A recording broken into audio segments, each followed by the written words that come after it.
자, 양극성 장애는 왜 생길까요? 양극성 장애도 그 조현병과 비슷하게 유전적인 부분이 꽤 제법 있다고 그러죠. 그래가지고 그 유전성이 한 0.8 정도로 생각이 되고 있고, 근데 이제 가족의 이것도 마찬가지로 가족의 유전성 플러스 주변의 스트레스 환에 의해서 취약해질 때, 요럴 때 발병할 수가 있습니다. 조증 사포가 생기면 위험하잖아요. 네. 사고 칠 수도 있고 네. 뭐 자해나 타해 위협이 그렇죠. 있기 때문에 그런 걸 예방하기 위해서 반드시 입원 치료 좀 필요할 것 아, 같아요. 그럼요. 좀 자타의 위험이 있는 경우는 반드시 입원을 시켜야 됩니다.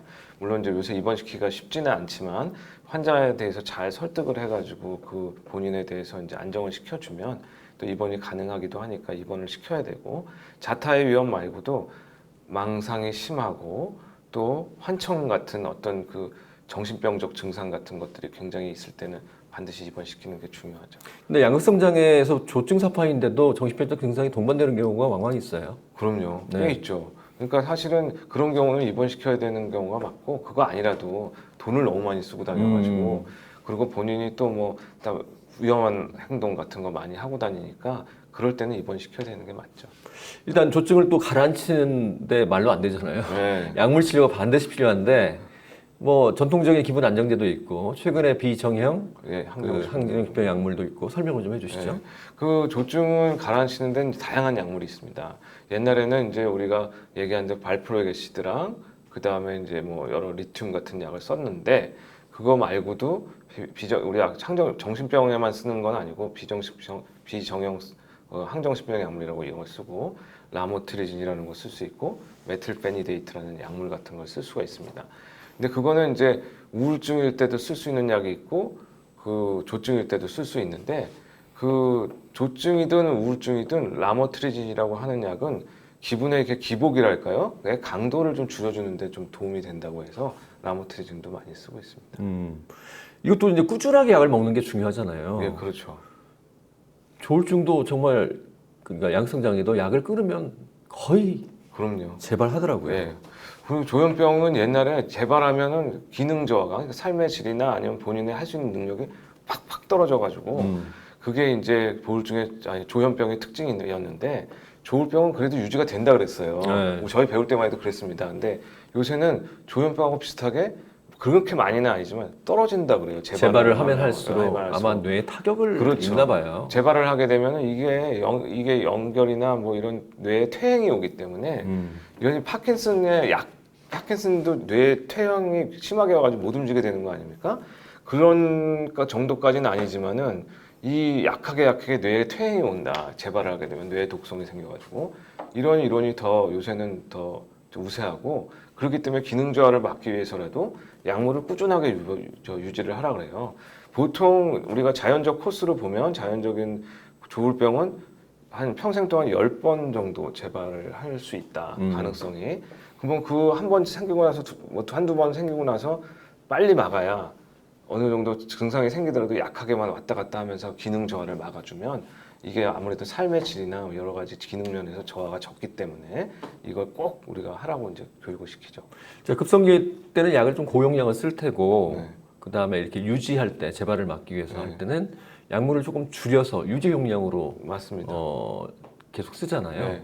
이전에 리튬 같은 경우는 이제 피 검사가 좀 필요한 약인데 맞아요. 지금도 뭐 쓰는 분들도 계시더라고요. 네, 꽤 많아요. 아직도 그래도 클래식이죠. 가장 또 어떤 학회에서는 리튬이 제일 좋다고 아직도 그렇게 얘기하면서, 리튬이 왜냐하면 뇌 독성 같은 것들이 별로 없고 뇌의 신경을 좀 자라나게 하는 효과가 있어요. 그래서 오래 보다 보면 이게 제일 좋은 약이네, 뭐 이런 식으로 얘기해서 리튬을 많이 선호를 하고요. 그러니까 발프로게시드도 이렇게 잘 유지되는, 농도의 이렇게 조절이 이렇게 별로 이렇게 변하지 않는 그런 제재들은 좋다 그래서 피 검사 필요한 게 좀 귀찮은데, 증상이 한 유지 용량이 될 때는 어떤 이제 경험이 많으신 분들은 항정신병 약물 자체로만 유지시키는 분들도 있고요. 라모트리진 같은 거를 조금 넣어가지고 더 안정화시키고 이렇게 하는 경향이 요새는 더 많은 것 같습니다. 최근에 이제 피 검사가 필요 없는 라모트리진 이게 어떤 약인가요? 라모트리진이 원래는 항경련제, 그러니까 지금은 이제 뇌전증이라고 그러는 약물을 치료하는 데서 개발이 된 건데, 이게 보니까는 기분을 이렇게 안정시키는 데 도움이 되더라는 거예요. 그래가지고 우리가 이제 조울병도 보면은 이론 중에서 이게 일종의 간질은 그러니까 뇌전증은 바로 그냥 한 2, 3초 정도 아주 전형적인 거 딱 일어나고 끝나지만 이건 계속 얇게 간질 같이 일어나는 거다 뇌전증처럼. 그러니까 그 약을 쓰면 효과적일 거다. 그래서 그런 이론이 있거든요. 근데 그런 약 이론에 의해서 써보니까 좋더라는 거예요. 그래서 근데 또 우울증에도 좋고 조증에도 좋고. 그래서 요거를 잘 유지시키면 유지기에는 상당히 효과를 보더라. 뭐 이런 그래서 좋아하죠. 근데 단점이 뭐냐면 이제 우리가 피검사는 필요 없지만 피부에 발진 같은 게 있는 경우가 있어요. 그러니까 다 일어나는 건 아니고. 예. 그래서 그거를 잘 경험을 듣고 이 피부 발진에 예민한 사람들은 안 쓰는 게 좋고 예민한 게 좀 없었던 사람들은 뭐 이렇게 경험을 봐가지고 써보면 소량 유지하다가 써보면 우리가 발진이 안 생기면 됐다 올리자 해가지고 쫙 올리면은 안전하게 쓸 수가 있습니다. 예.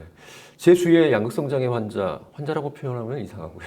직장 동료 중에 있습니다. 저랑 같은 부서에서 일을 한 2년 같이 했는데 리튬을 복용하고 있어요. 저한테 다 얘기를 했으니까 잘 복용하고 아주 잘 지내거든요. 그 약을 잘 먹으니까 뭐 기자로서 역할 충분히 하고 기자한테 잘 코로나 때 얼마나 바빴어요. 맞는 거 같아요. 얼마나 바빴어요. 그리고 스트레스 다 이겨내면서 잘 지내거든요. 예. 그 사실은 양극성 장애도 조금 약간 경조증 있고 이런 사람들 유지 잘하는 사람들은요. 사실 일상생활 다 하는 분들이 있습니다. 그래서 기자 생활도 하셨겠지만 또 다른 거 보면 서비스 업종에 일하는 사람들도 전혀 티 안 나면서 잘 다니는 사람도 많고요.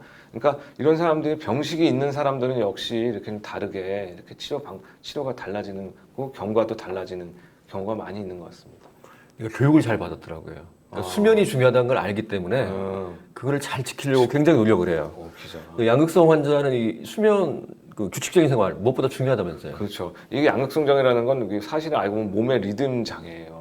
우리가 사이클이라고 그러는데 우리 몸에 뭐 시계도 있잖아요. 생체 시계라고 24시간 조금 넘는 그 생체 시계가 있는데 몸의 사이클이 우리가 뭐 여러 가지 있지만 그런 사이클이 있는 병입니다. 그게 두드러지게 나타나는 병이죠. 그러니까 이 몸의 사이클은 특히 이제 수면을 잘 잡아주면은 이 사이클을 이렇게 올라가거나 내려가지 않기 때문에 잠만 잘 자도 모든 반은 해결됐다 이렇게 볼 수가 있죠. 그러니까 그 사이클 장애의 기본은 수면 장애예요. 그래서 수면을 좋아지게 만드는 거죠. 혹시 불면증이 있으면 그러면 뭐 약을 좀 수면제 같은 걸 처방받아서 수면은 먹으면 도움이 됐죠. 수면제들도 의존성 없는 약물도 있고 또 거기에 어차피 필요한 경우 수면제 또 쓰는 것도 그렇게 나쁜 건 아닙니다. 그래서 수면제를 적극적으로 써서 수면에 도움이 되는 약들 뭐 이런 약들로 조절하면은 예방을 많이 할 수 있죠. 특히 스트레스 받을 때.